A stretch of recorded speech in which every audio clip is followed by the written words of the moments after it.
Bonjour à tous. Good morning, everyone. Je suis heureux d'être ici. I'm pleased to be here this morning with Minister LeBlanc, along with Dr. Tam and Dr. Njoo. The situation we're facing with COVID-19 remains extremely serious. On Sunday, Ontario reported a record single-day high of new COVID cases. And not just in Ontario, but in many parts of the country, ICU beds in hospitals are filling up. And the patients in them are younger and younger. This is not the place anyone wanted to be right now. Because when hospitals fill up, it puts pressure on nurses, doctors, and all healthcare workers. And it means that operations or treatments have to be canceled or postponed, like for people who are waiting for cancer surgery. We're not out of the woods yet with this virus. Everyone is working around the clock to get as many Canadians vaccinated as quickly as possible. But right now, more contagious and dangerous variants are spreading and threatening the progress we've made. Even with millions of Canadians already having received their first dose, we need to keep doing what we know works to stop the spread of the virus. So avoid gatherings, stay home when you can, wear a mask, keep your distance, and download and use the COVID Alert app. We know what it takes to stop this wave. We know how to get out of it. We've done it before. We just need to hang in there, be careful, and protect our loved ones, protect our essential workers, do the right thing so we can get to a summer that is better than right now. Today, I also want to address teachers, parents, and kids across the country. Yesterday, Premier Ford announced that schools will close in-person learning indefinitely as cases of COVID-19 rise sharply in Ontario. And we know that other provinces are watching the situation in their schools, too. I know this isn't easy. So to teachers, parents, and kids, thank you for your efforts once again. You are stepping up in incredible ways, and I know it's tough. Nobody wants to go back to online learning. Nobody wants to be stuck at home. But we have to make it through this, and things will get better because of what we're all doing right now. Since the beginning of the crisis, we've invested $2 billion through the Safe Return to Class Fund to help provinces and territories make your schools safer. And we will continue to do whatever it takes for as long as it takes to get us through this. Jusqu'à maintenant, on a... To date, more than 11.3 million doses of COVID-19 vaccine have been delivered to the provinces and territories. Pfizer, as planned, we've received just over 1 million doses of the Pfizer. As for Moderna, a shipment of 850,000 doses arrived in Canada this morning. Vaccination is progressing every day. More and more people are receiving their doses, but that doesn't mean we can't continue to protect each other by following public health advice. With these variants, the cases in this third wave are spreading very quickly. We're all tired of COVID-19. With the events of the last few nights in Montreal and elsewhere in the country, we can see that there are people who are increasingly frustrated, but so long as we are not following public health advice, we're only prolonging the situation, and we want to get out of this third wave. Everyone wants to exit the third wave as soon as possible.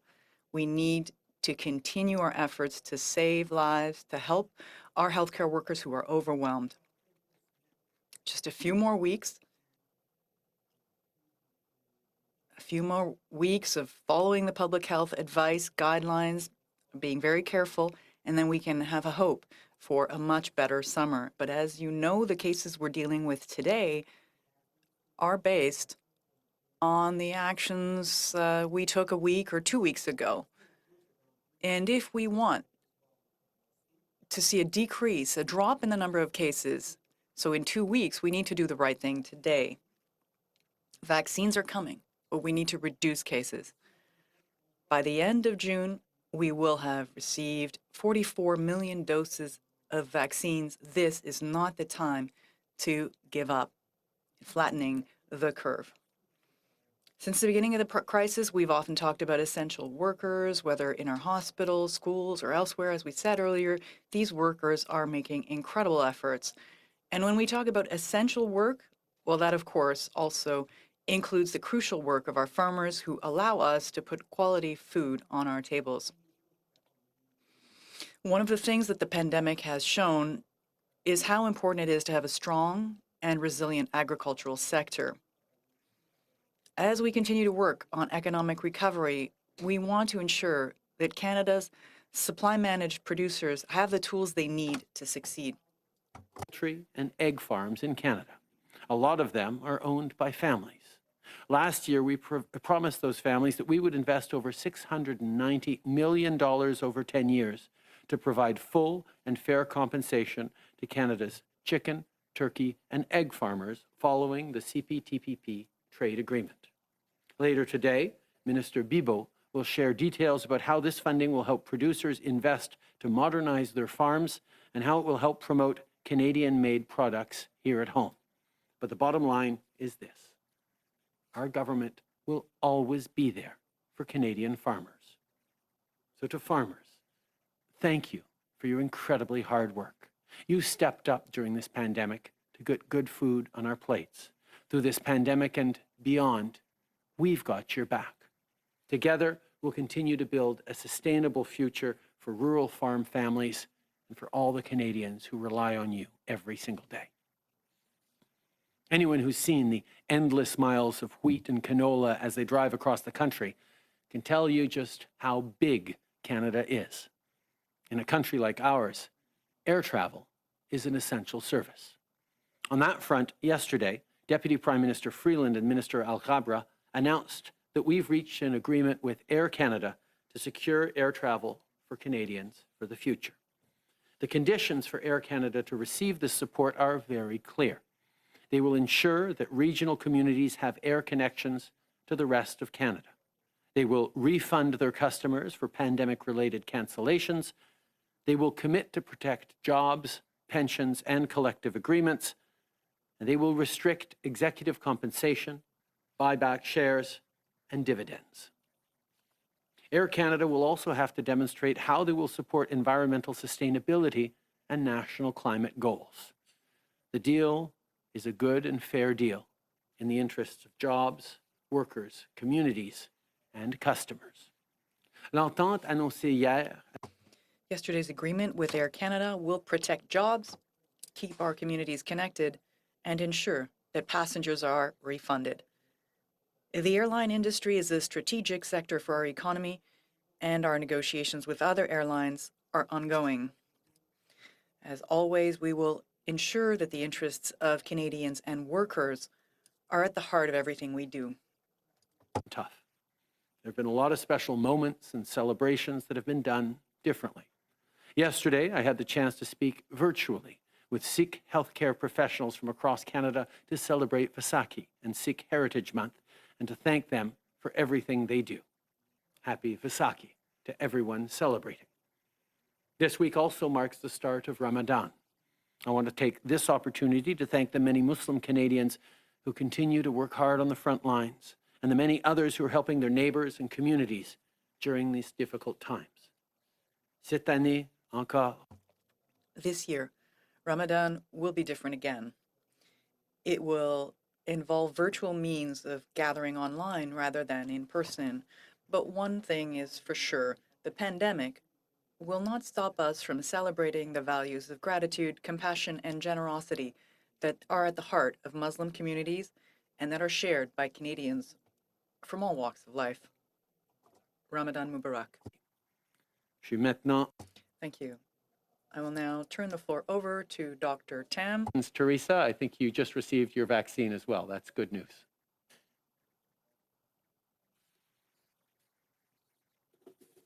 Bonjour à toutes et à tous. As we continue to track current surveillance data against the longer-range modeling forecast from just over 2 weeks ago, we are seeing daily cases still rising along a strong resurgence trajectory.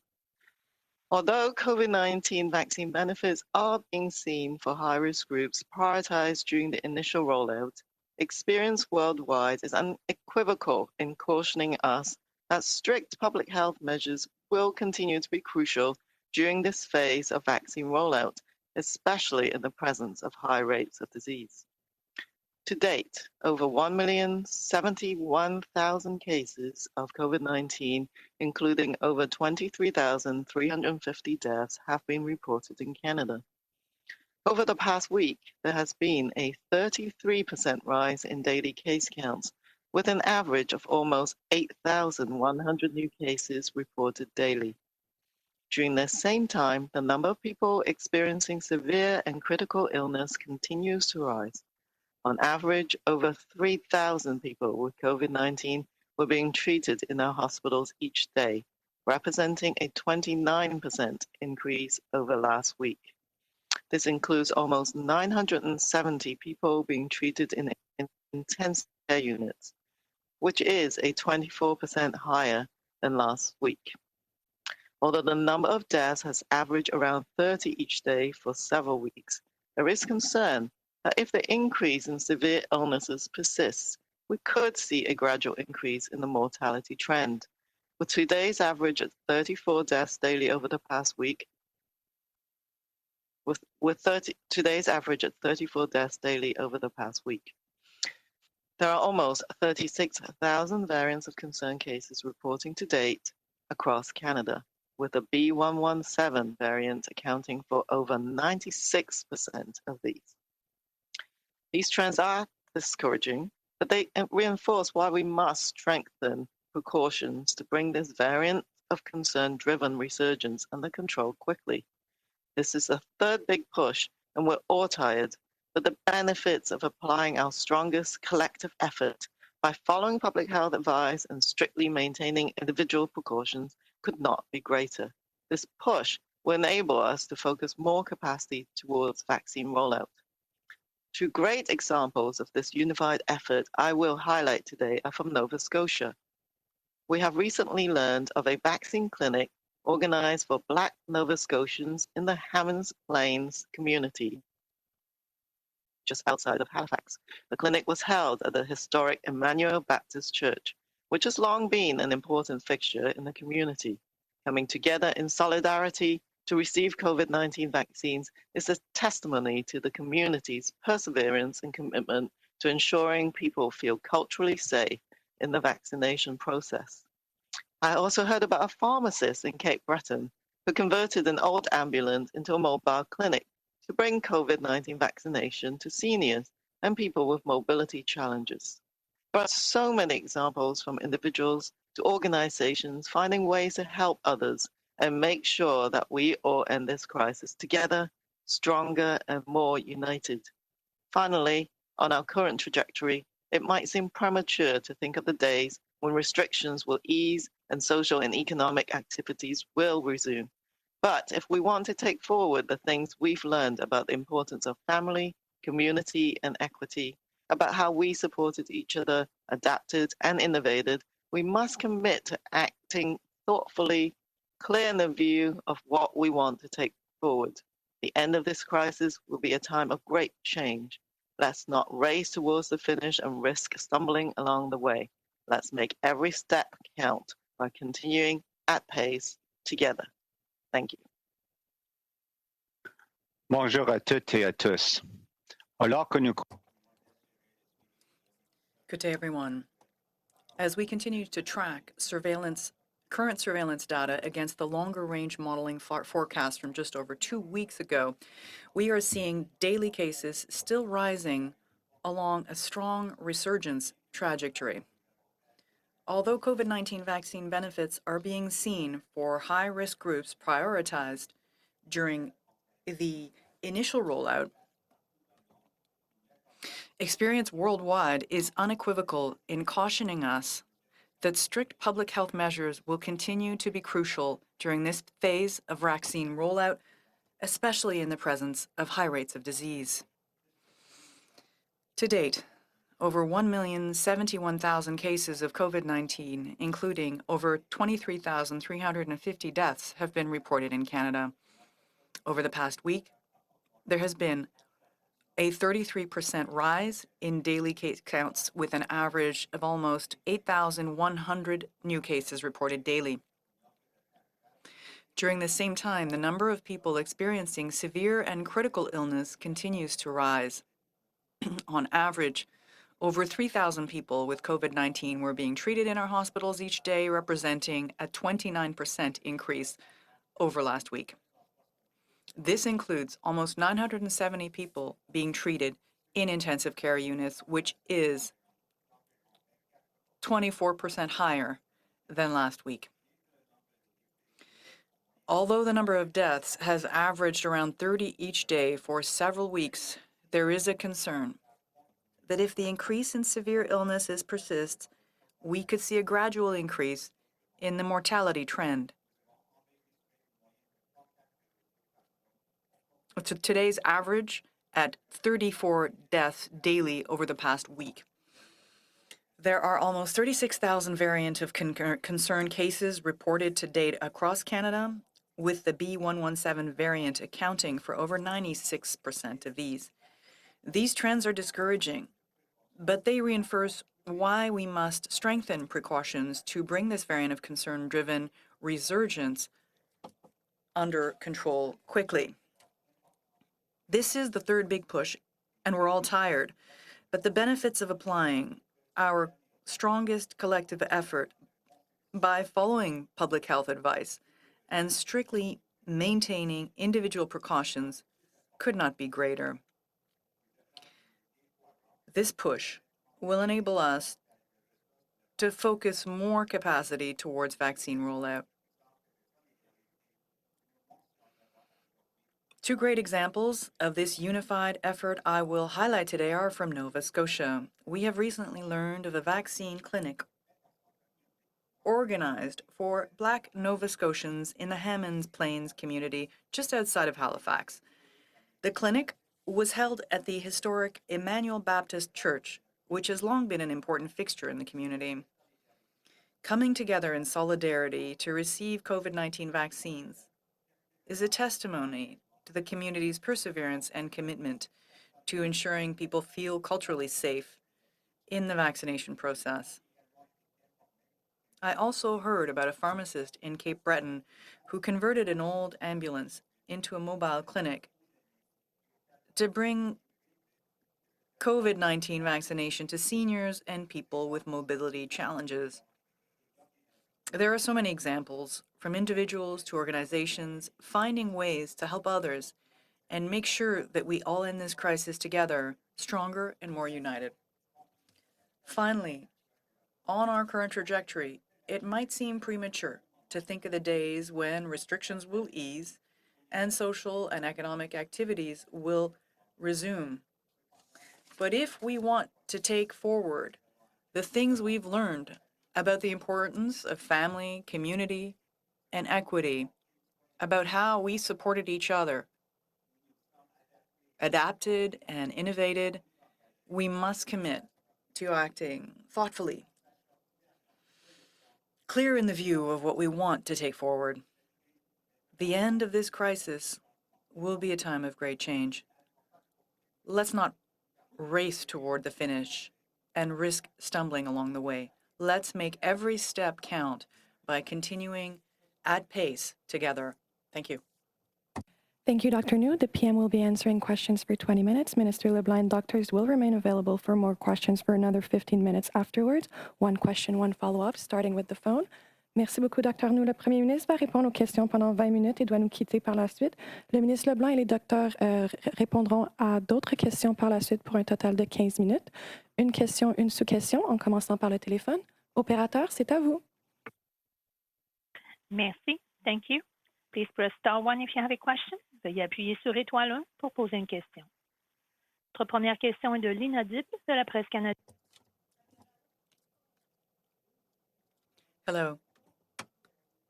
I'd like to know whether the most recent Johnson & Johnson vaccine developments have any effect on our intent to still receive those doses that we are expecting, or would we postpone?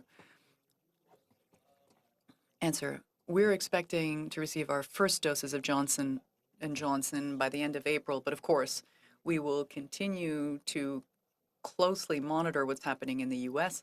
with their experience. We are still having discussions with the company, ongoing discussions, and we're comparing our data with all of our partners. But Health Canada will always make the right decisions to ensure the safety of everyone.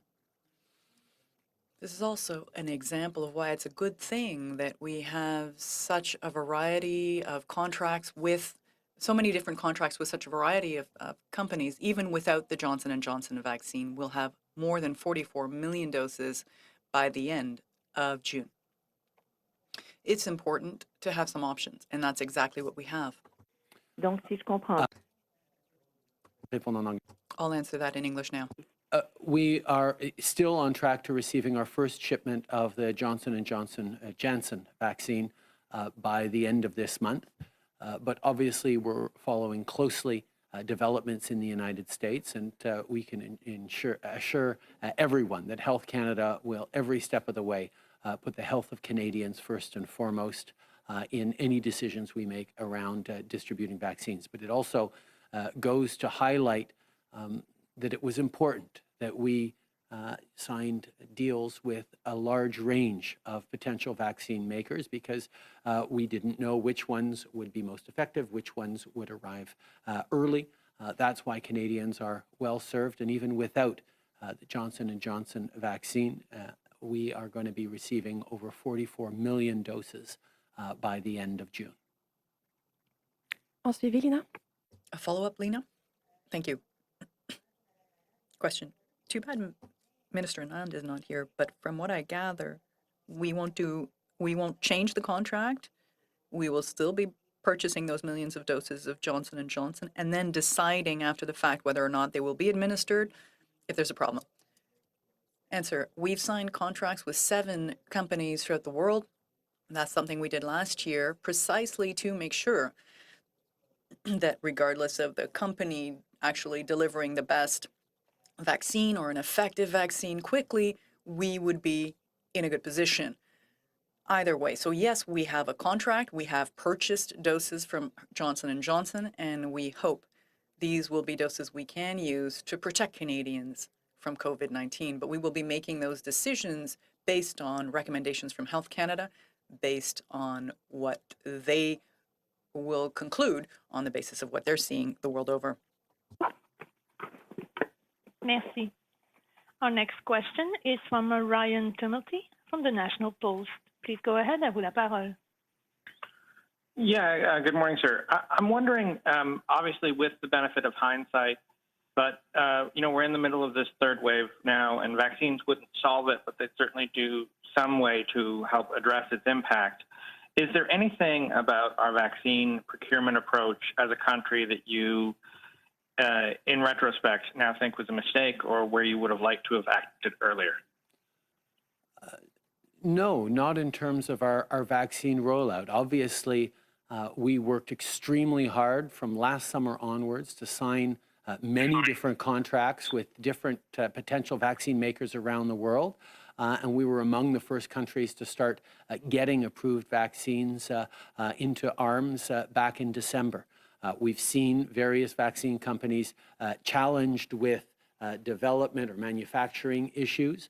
But in general, the vaccines have been arriving in Canada in steadily increasing numbers.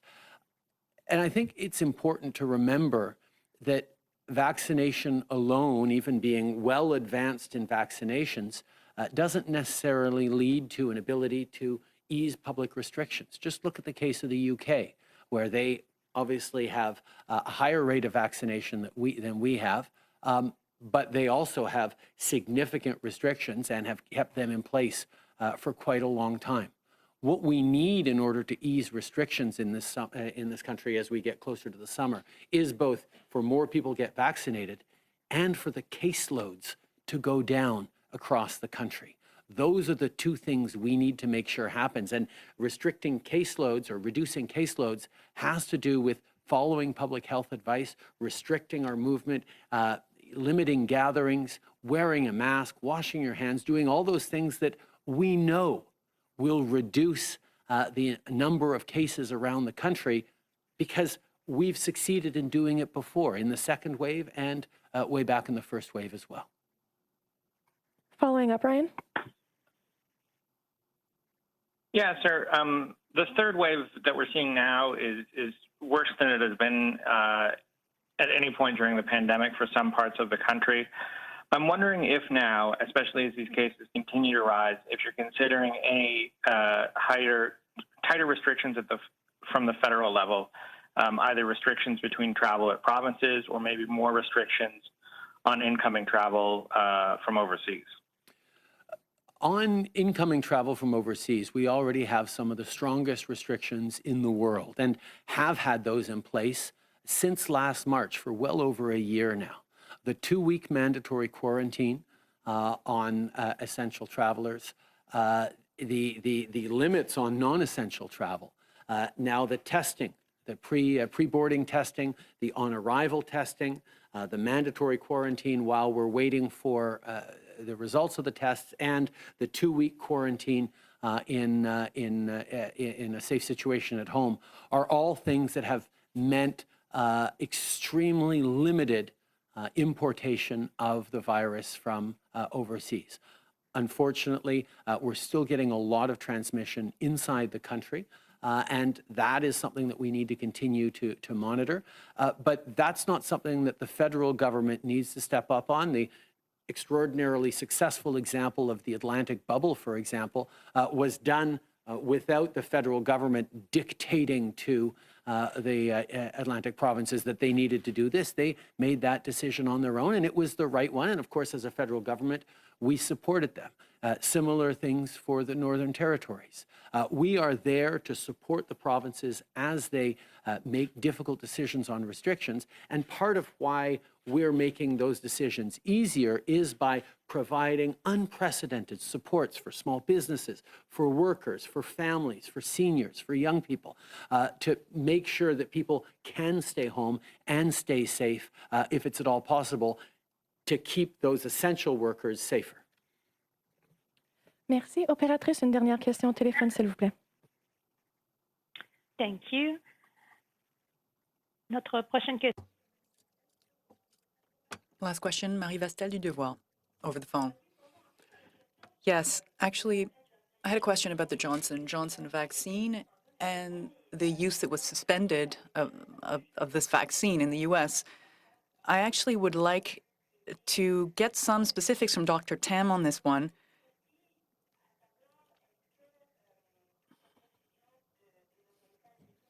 Did the American authorities' decision, or rather, is that something that Health Canada could do?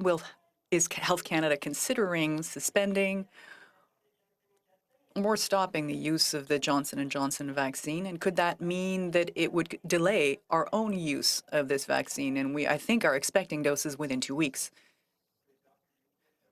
This is Dr. Njoo. Perhaps I can start, and then Dr. Tam may have something to add to it.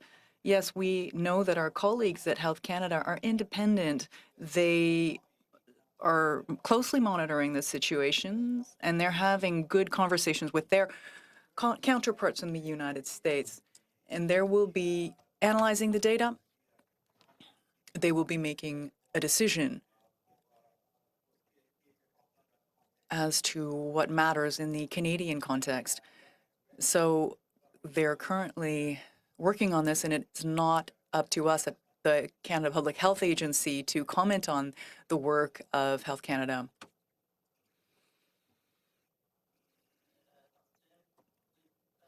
This is Dr. Tam. As you've seen, Health Canada has a very rigorous process that it follows, and it will follow the same process. The sound is cutting out for the interpreter.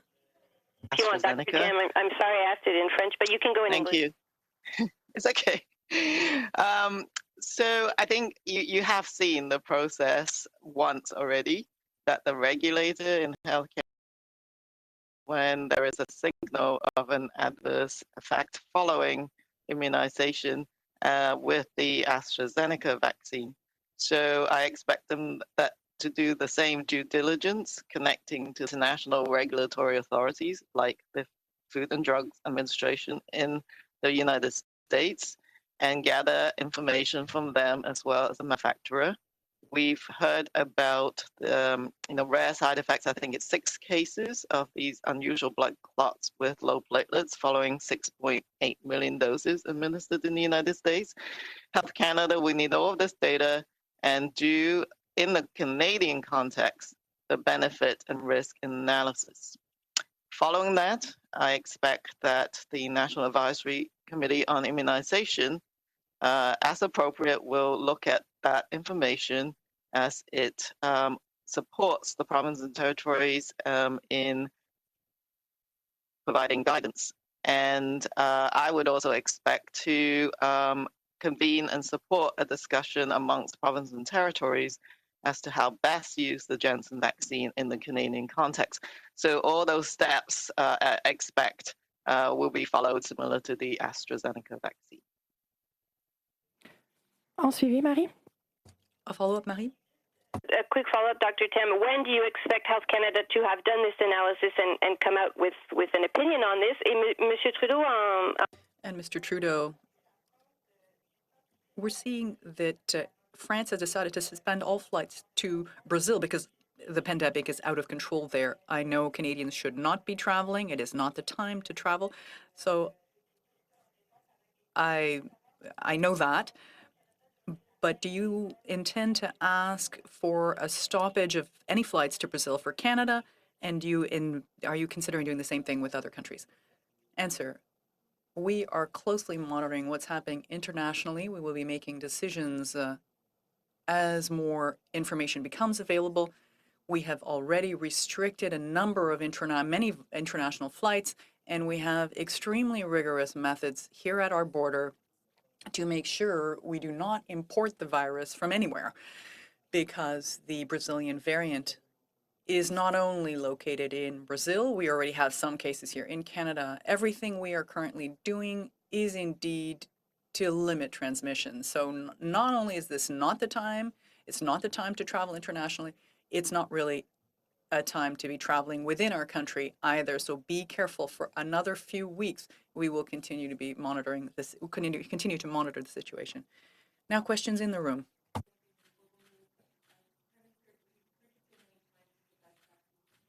That's available. I'm wondering what you say to Canadians who are at a higher risk of blood clots or who have other complications that may prevent them from getting vaccinated. Is that still the right messaging around vaccine hesitancy when many Canadians have legitimate questions about in the face of conflicting information? Medical professionals, whether it's your family doctor, whether it's your pharmacist, whether it's the National Guidelines Committee, NACI, are making recommendations around which vaccines are right for which people. That means that gets translated into whichever vaccine you are offered is going to be the right one for you.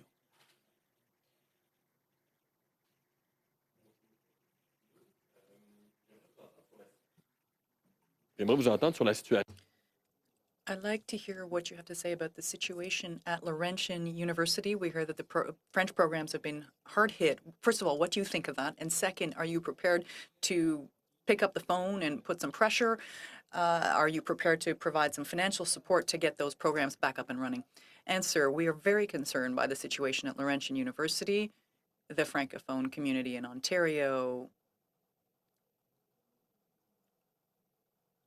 rightly so, has every reason to be very proud of this post-secondary, the Francophone post-secondary institutions throughout the province, and we will be closely monitoring what's happening there.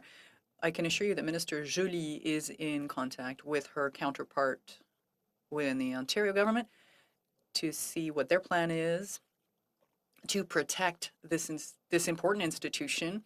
And yes, the federal government will be there to provide support, but it's up to the province to establish the process. We will be there, as we've been there with respect to the Francophone University in Ontario a few years ago. We'll be there. Very concerned with what has happened, the reports of what is going on at Laurentian University. Our Francophone institutions, particularly for minority communities like Franco-Ontarians, are extremely important that we protect. I can assure you that Minister Joly, the Minister of Official Languages, has reached out to her counterpart in the Ford government, in the Ontario government, to see what their plan is to support and protect this institution.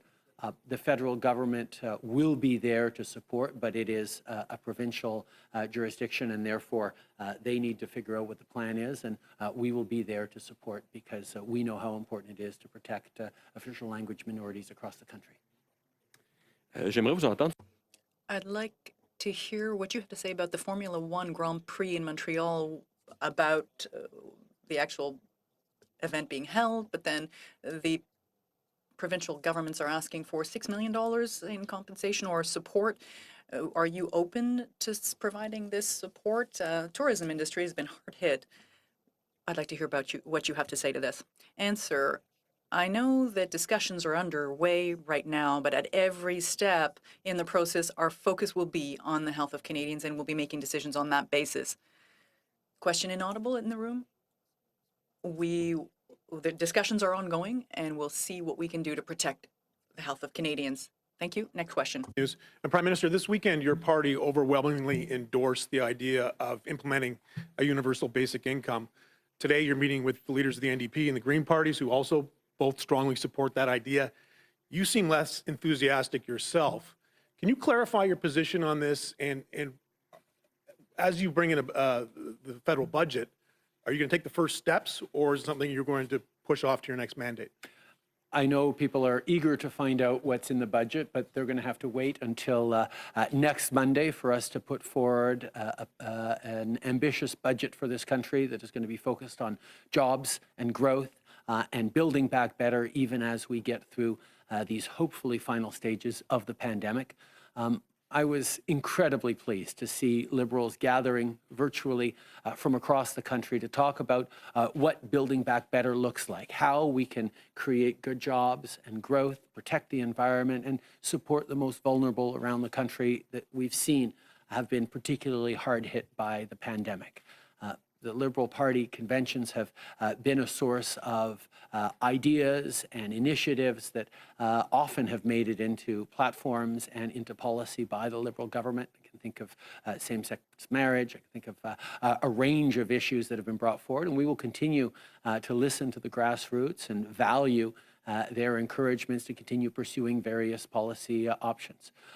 The things that we've done for the most vulnerable Canadians, whether it's been supporting the middle class and people working hard to join it with things like the Canada Child Benefit, support for seniors by increasing the guaranteed income supplement, reducing taxes on the middle class and raising them the wealthiest 1%, are all things designed to make sure that everyone has a real and fair shot to succeed. And that's exactly what we're going to continue to work on as a party. Prochaine question. Hi, David Thurton, CBC News. Prime Minister, you had a lot to say about all the work that your government has been doing during this pandemic to provide benefits for Canadians. But the Bloc and even the NDP is saying that you wouldn't have been so generous had it not been for them pushing you, and that you would have done the minimum to help Canadians. Do you agree with that? It is the role of political parties to try and make themselves look as good as they can. And as relevant as they can. It is the role of a government to be there to support Canadians. And I made a very straightforward promise at the beginning of this pandemic that we would have people's backs, that we would be there for Canadians as much as it took, for as long as it took to get through this pandemic. Not just because it's the right thing to do morally to be there for each other, but also because it is the smart thing to do to ensure that our economy can come roaring back as quickly as possible after this pandemic. And this is about us as a government being true to the values and the principles that we have led with over the past 5 years. whether it was the very first thing we did was lower taxes for the middle class and raise them on the wealthiest 1%, whether it was the fact that we moved forward with the Canada Child Benefit that lifted hundreds of thousands of kids out of poverty, has made a huge difference in the lives of Canadians. The NDP voted against the Canada Child Benefit. We've continued to move forward on lifting seniors out of poverty. We lifted over 1 million Canadians out of poverty in the first 5 years of our government, at the same time as we created 1 million jobs. The focus we have as a government is on growing the economy and creating opportunities for Canadians, but we know the best way to do that is to make sure that those opportunities are there for everyone. So I'm always happy to see the NDP, the Bloc, and the Greens and others supporting the strong measures that we're putting forward. I'm always happy to disagree with the Conservatives when they say that we should have done less for people and more for businesses, because investing in people is something that has demonstrated positive results, not just for Canadians across the country, but for our economy as well, before this pandemic and through this pandemic. We'll take one last question on the phone. On the floor, please. Hi, Prime Minister. Chris Reynolds, Canadian Press. Bill C-19, the legislation that would amend the Canada Elections Act to allow a federal election to play out safely and smoothly during a pandemic. This bill has not yet passed second reading in the House of Commons. I'm wondering if you will commit here today to not ask to dissolve Parliament until that legislation is passed, or otherwise trigger an election. As I've said many times, our priority as a government is being there to support Canadians, being there to give them the supports that they need to get through this. A great example of that is the Fall Economic Statement that put forward significant measures to support Canadian families and workers through this difficult time. Unfortunately, the Conservative Party, amongst others, have been blocking this piece of legislation and preventing that help from getting out to Canadians. That's really disappointing. We need to have a government and a parliament that functions to deliver the supports to Canadians they have, not to have parties play political games. So we're going to stay focused on making sure that Parliament is working for Canadians. And part of that is ensuring that we do move forward on important initiatives like the C-19, the Pandemic Safe Elections Act, which would allow for a federal election to be safer in a pandemic situation. Obviously, nobody wants to have an election right now. Certainly we do not. But I think it is simply responsible to make sure that parties have the choice, for example, to vote against the budget we're putting forward next week and not feel threatened that democracy is so fragile that we can't have an election because they would be putting Canadians at risk. That's why we're disappointed that even though we've brought forward, I think 5 different times, if not more, the Elections Act for debate, it hasn't been able to move forward. We hope that parties are going to put aside their political differences and allow debate and discussion to happen at committee on the Elections Act, because we need to have a parliament that functions. But first and foremost, we need to be delivering for Canadians as we're in this third wave, and we're going to do everything we need to get Canadians the support they have to have while we bring forward a budget, while we move forward on direct supports for Canadians.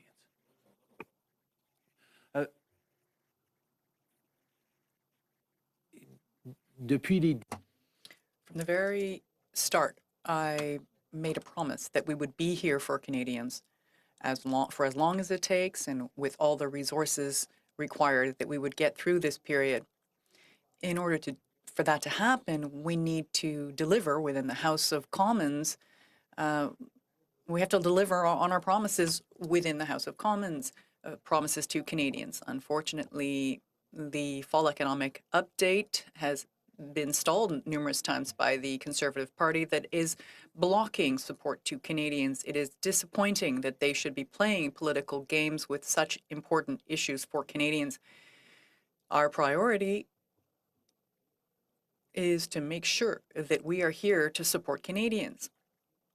The other political parties are playing political games from time to time. That is how it happens. That's democracy. But when the time comes to actually help people to ensure that elections that nobody wants, but elections that could be triggered in a democracy, having that be as safe as possible, well, I certainly hope other political parties will support the passage of this bill so that if there were to be elections during a pandemic, these elections would be safer for Canadians.